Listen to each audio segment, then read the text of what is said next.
J'ai peut-être sauvé la vie d'un patient qui est sorti de mon bureau en claquant la porte. Il avait besoin d'un certificat médical pour jouer au foot, sauf qu'il s'y est pris à la dernière minute et il pensait que c'était juste un papier. Ce n'est pas la première fois que ça m'arrive parce que souvent on ne comprend pas pourquoi on doit aller chez le médecin alors qu'on n'a aucun problème de santé. Le but du certificat médical de non-contre-indication au sport, ça va être de chercher les risques pour votre santé à pratiquer ce sport. Ça peut être les risques cardiovasculaires qui peuvent mener à des choses graves comme l'infarctus du myocarde par exemple, mais aussi tout ce qui est problèmes respiratoires, articulaires, etc. Alors, il n'est pas forcément obligatoire. En fait, ça va dépendre du sport que vous allez pratiquer, parce que chaque fédération décide s'il y a besoin d'un certificat ou non, à quelle fréquence et avec quels examens médicaux.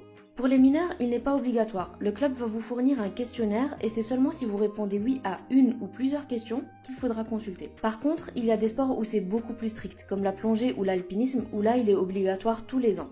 Durant cette consultation, on va essayer de déterminer vos facteurs de risque. Ça peut être le tabagisme, l'obésité, les antécédents médicaux ou les antécédents familiaux. On va aussi vous demander si vous avez certains symptômes, comme les palpitations, les douleurs thoraciques, les difficultés respiratoires, etc. Et selon les résultats, on va décider si on fait un électrocardiogramme ou même parfois un bilan plus complet chez le cardiologue. Et donc, pas de chance pour ce patient qui avait plusieurs facteurs de risque et que j'ai dû adresser au cardiologue. C'est pour ça que je lui ai refusé son certificat et il n'a vraiment pas aimé.